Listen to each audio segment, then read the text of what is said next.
YCP సరికొత్త ఓట్ల దొంగాటకు తెరలేపింది. Bogus form 7 fake ఐడీలను మించిన ఓట్ల గేమ్ ఆడుతోంది. అభ్యర్థి బదిలీ మాదిరిగా ఓట్ల బదిలీకి ఎత్తుగడ వేసింది. దీనిపై కేంద్ర ఎన్నికల కమిషన్ కు ఫిర్యాదు చేస్తామని హెచ్చరించారు బీజేపీ రాష్ట్ర అధ్యక్షురాలు దగ్గుబాటి పురంధేశ్వరి.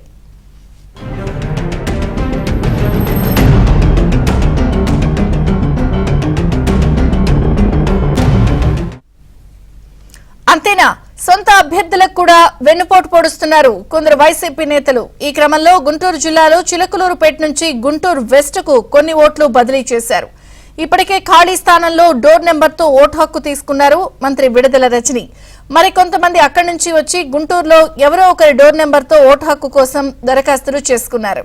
టీడీపీ నేతలు ఫిర్యాదు చేసినా పట్టించుకోలేదు అధికారులు.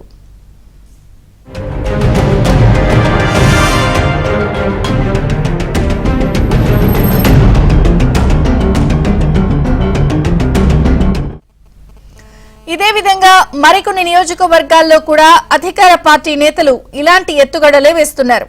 వైసీపీ ఎమ్మెల్యే అభ్యర్థుల బదిలీ చేసిన ప్రతి నియోజకవర్గంలో ఇదే తంతు అని ప్రతిపక్షాలు ఆరోపిస్తున్నాయి.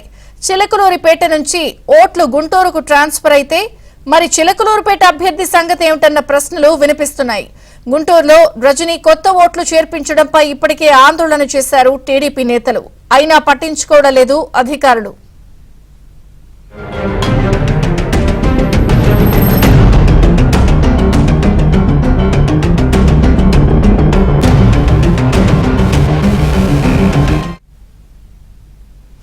ఓట్ల బదిలీ మాదిరిగా ఓట్ల సంబంధించిన ఓటర్ల బదిలీ అనే కొత్త ఎత్తుగడకు కూడా అధికార వైసీపీ తెరతీసింది.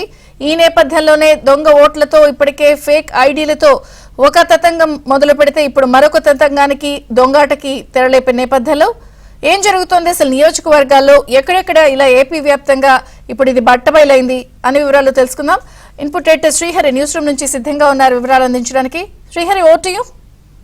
విజయచంద్రిక, ప్రజాక్షేత్రంలో ఎదురుగాలి వీస్తుండటంతో కొత్త కుట్రకు తెరలేపింది ఆంధ్రప్రదేశ్ లో అధికార పార్టీలో ఉన్నటువంటి కొంతమంది అభ్యర్థులు కూడా. సో కొంతమంది ఏదైతే స్థానికంగా గెలవరని ఆ నియోజకవర్గాల్లో వారిపైన తీవ్ర అసంతృప్తి అసమ్మతి ఉన్న నేపథ్యంలో కొంతమంది అభ్యర్థులను ట్రాన్స్ఫర్ చేసినటువంటి పరిస్థితిని మనం చూసాం. ఇప్పటి వరకు రాజకీయాల్లో లేనటువంటి ఒక కొత్త సాంప్రదాయానికి తెరలేపినటువంటి పరిస్థితుల నేపథ్యంలో ఆయా అభ్యర్థులు కూడా వారు ఇంకో కొత్త సాంప్రదాయానికి తెరలేపుతున్నారు. అదేంటంటే, మనం ఏ నియోజకవర్గానికైతే బదిలీ అవుతున్నామో ఇప్పటి వరకు ప్రాతినిధ్యం వహించినటువంటి నియోజకవర్గంలో తమకు అనుకూలంగా ఉన్నటువంటి ఓటర్లను గెలుపు ఓటమిల పైన ప్రభావితం చూపేటువంటి వారిని తాము వెళ్ళినటువంటి ప్రాంతానికి తీసుకెళ్లేటువంటి ప్రయత్నం. దీని ద్వారా అక్కడ ఏదైతే నియోజకవర్గంలో ఉంటూ నియోజకవర్గంలో ఉన్నటువంటి వారికి ఓటు హక్కు ఇవ్వాల్సినటువంటి పరిస్థితులు ఉన్నాయి. కానీ దానికి భిన్నమైనటువంటి పరిస్థితులకు ప్రస్తుతం చూస్తున్నారు. ఎందుకంటే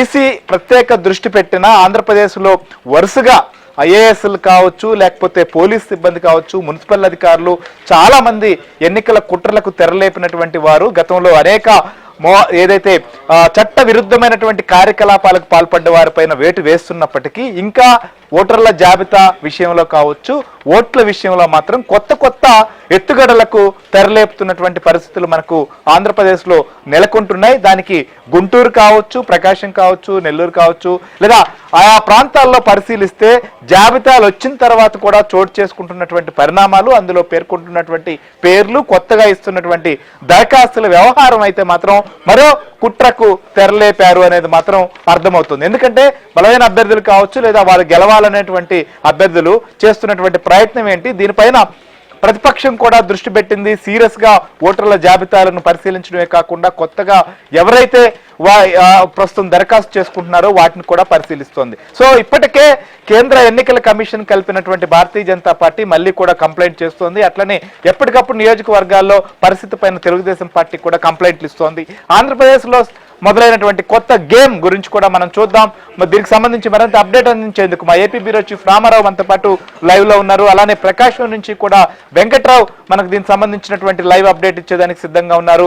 సో సాంబశివరావు గుంటూరు జిల్లాలో జరుగుతున్నటువంటి పరిణామాలు కూడా మనకు అందిస్తారు. రామారావు చెప్పండి, ముఖ్యంగా ఆంధ్రప్రదేశ్ లో ఓటర్ల జాబితా సంబంధించి కావచ్చు, లేదా గతంలో జరిగినటువంటి అక్రమాలకు సంబంధించి, లేదా ప్రస్తుతం జరుగుతున్నటువంటి అక్రమాల పైన ఎప్పటికప్పుడు కంప్లైంట్లు అందిస్తున్నప్పటికీ కూడా ఈ కొత్త ఎత్తుగడ ఏంటి, ఈ కొత్త ఎత్తుగడ వల్ల జరుగుతున్నటువంటి నష్టం ఏంటి?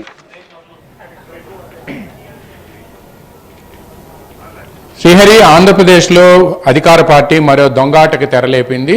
ప్రధానంగా ఫేక్ ఐడీలు, ఫేక్ ఫామ్ 7లని ఇప్పటి వరకు పెట్టి ప్రతిపక్షాల ఓట్లను తొలగించేందుకు ప్రయత్నించగా కొన్ని చోట్ల ఎదురు దెబ్బ తగలగా మరికొన్ని చోట్ల సక్సెస్ అయ్యారు. బట్ దానికి మించిన గేమ్ ఇప్పుడు ఆడటం ప్రారంభించింది.